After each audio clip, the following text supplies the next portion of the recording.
Today we talk about a controversial question. Are Day-7 embryos doomed to fail? I'm Dr. Mark Amols, and this is Taco Bout Fertility Tuesday.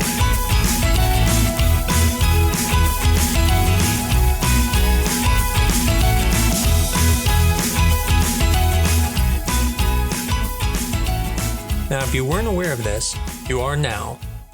Day-7 embryos do not have the same implantation potential or live birth rate compared to Day-5 or Day-6 embryos. Now, this isn't the controversy. This is already known and has been known. The real question is, should we be freezing Day-7 embryos and transferring them? And why is their pregnancy rate lower? Why is their live birth rate lower? I think one of the easiest ways to understand this is to think of this from the analogy of runners in a marathon. Let's call the finish line the embryo being a blastocyst. And how fast they get to that finish line is the quality of that embryo, just like the quality of a runner. The people who come in first and then the top, let's say 100, are going to be better, probably more athletic, probably healthier than the people who end up last. Now, to be honest, I wouldn't even finish the marathon. So these finishers still have meaning, just like the blastocyst that makes it the blastocyst by Day-7.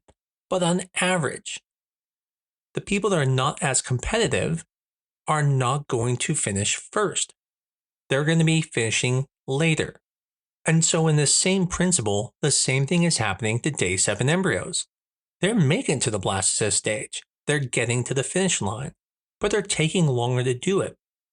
And the reason it's taking longer is there are biological things going on that are making the embryo grow slower. So in this marathon analogy, think of it as the Day-5 finishers are the front pack runners, fast, resilient, and the most likely to win. The Day-6 finishers are still strong contenders, just a bit slower. But the Day-7 finishers are the late arrivals. They made it, and that's what matters, but statistically speaking, they don't win as often. So in the end, crossing the line matters, but the timing tells us something about the resilience and the underlying biology of those embryos, just like it would for those runners. So then it brings up the question, which is, what would make blastulation slower and lead to lower success? Well, one of the most common things is going to be chromosomes. We know that Day-7 embryos are more likely to be aneuploid, meaning abnormal chromosome numbers. Even when confirmed euploid with PGT-A, they implant less often than Day-5 or Day-6 euploids. Now that's rather interesting because, yes, we can all understand if the chromosomes are abnormal, why they wouldn't work as well. But why, if they're on Day-5 or 6 versus Day-7, would euploids be different? We'll get back to that in a minute when we start talking about clinical pregnancy rates. But for now, if you went and grew out embryos and they went to blastocyst by Day-5, 6, or 7, what you would find is the highest number of aneuploid embryos would be in the Day-7 embryos, which again explains why they're slower. Other things that affect it are the metabolism. Faster embryos tend to have more efficient energy use, less stress, and better cell communication, just like you would think a runner would have more energy. The architecture could be affected, meaning early blastulation shows stronger cell junctions and better coordination between the inner cell mass and the trophectoderm. One possibility is repair mechanisms may be going on, that the Day-7 embryos may be buying time to correct errors, which can help but often reflect weaker potential. This may even explain why there's higher miscarriage rates with Day-7 embryos, because they may be repairing things, but maybe it's not completely repaired by the time we freeze it, and so by the time we thaw it, it's still struggling. Now what's interesting is, freezing the embryo isn't worse with Day-7 embryos than Day-5 or 6. I'm not saying their pregnancy rates are the same. What I'm saying is that when you freeze a Day-7 embryo, it survives just as well as Day-5 or 6. So now we get to the clinical pregnancy rates, where I talked about, we would go in a little more depth about why Day-7 embryos don't work as well. So what are the odds for a Day-7 blastocyst? Well, it's about a third the odds of a Day-5 blastocyst, and less than half the odds of a Day-6 blastocyst. Now, when we're talking about live birth rates, we find that if you put a euploid single embryo you get about 68% for a day 5 embryo. And then again, this is average across the board. Now, for a day 6 embryo, it's closer to 55%. But for a day 7 embryo, the live birth rate generally is around 36%. Now, keep in mind, every clinic's going to be different and they have their own numbers. At our clinic, we quote around 40% for day 7s, but again, every clinic's going to be different. I'll give you an example. Our day 7 embryo, as a group, didn't do as well until we started noticing that a certain group of day 7 embryos didn't do as well. Once we removed those, we started seeing a higher pregnancy rate for the day 7 in whole. So it's important for clinics to always look at their pregnancy rates and their live birth rates to make those adjustments. So as you can see, day 7 embryos do lag behind, but that doesn't mean they can't work. And this is where the history comes in that matters. Back in the early 2000s, most IVF labs stopped culturing at day 6. And if an embryo hadn't reached blastocyst by then, it was considered non-viable and discarded.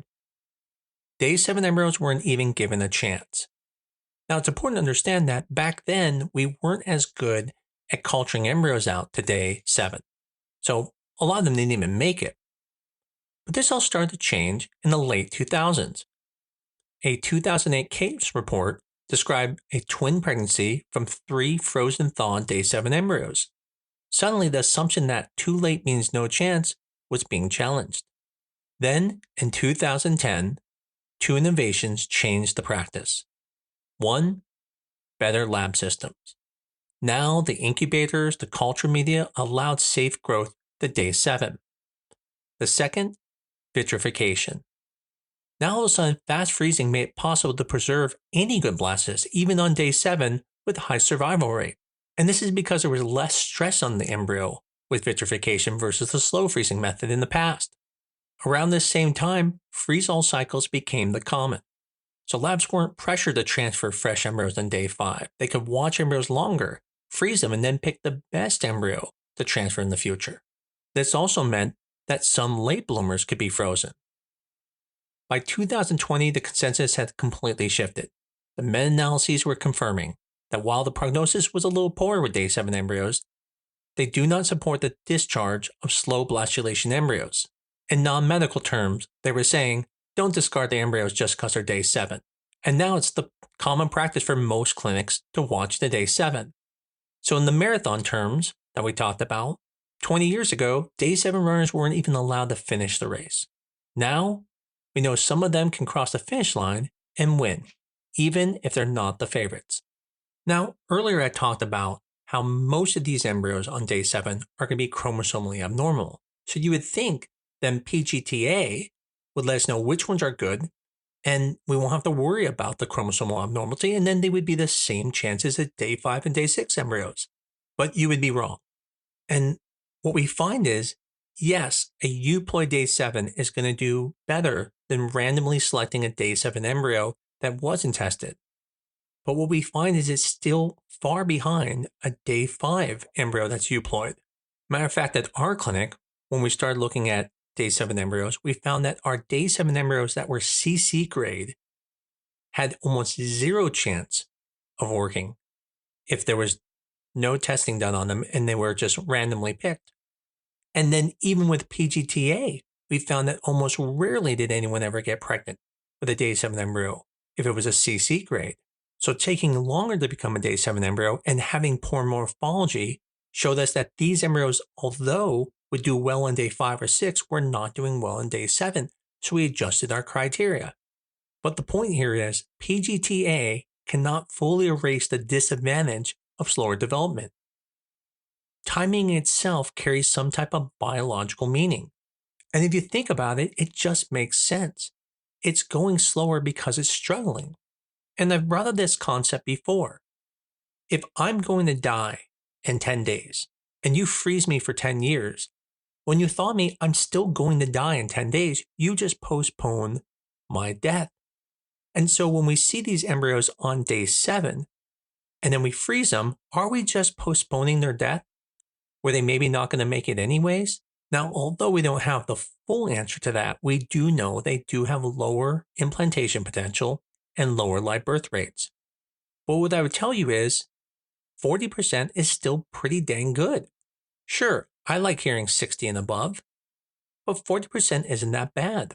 When my wife and I went through IVF, we put back 2 embryos on day 3, and the chances were 40%, which means a day 7 embryo, which is the lowest success rate of all the embryos, has as good of a rate as putting back 2 embryos that were considered good quality back when I went through. So I absolutely believe you should be transferring day 7 embryos if they make it to that point and it's one of the embryos you have.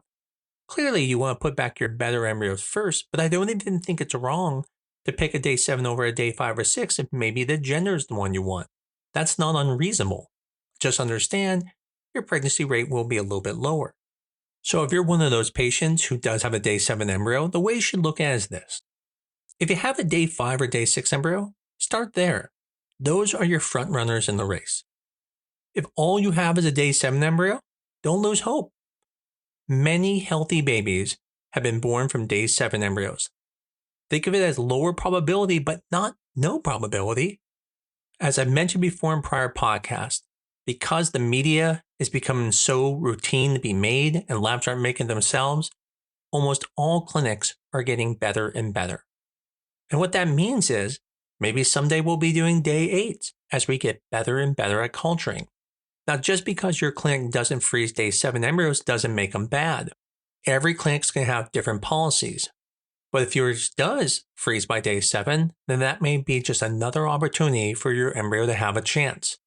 Unlike back in the past, when we didn't even give day 7 embryos a chance. Another important point is that when you have a day 7 embryo, you still do the transfer with 5 days of progesterone, or based off of your ERA. And that's because we control the uterus clock, but the difference is embryo biology, not the uterine receptivity.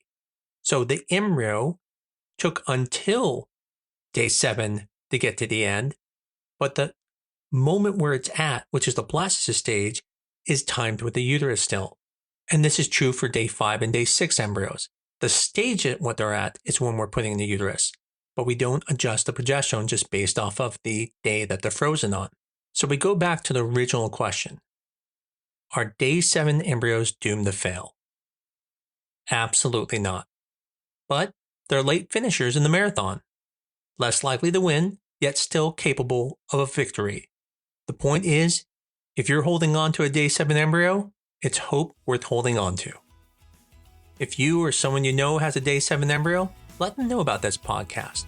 It might help alleviate some of their fears and maybe give them some insight they didn't have before. As always, if you like this podcast, please give us a 5-star review on your favorite medium. Tell your friends about us. And if you have an idea for a show, please let us know about it. You can send it to TBFT or Taco Bout Fertility Tuesday at newdirectionfertility.com. And I'll be sure to add it into my future podcast. But most of all, keep coming back. I look forward to talking to you again next week on Taco Bout Fertility Tuesday.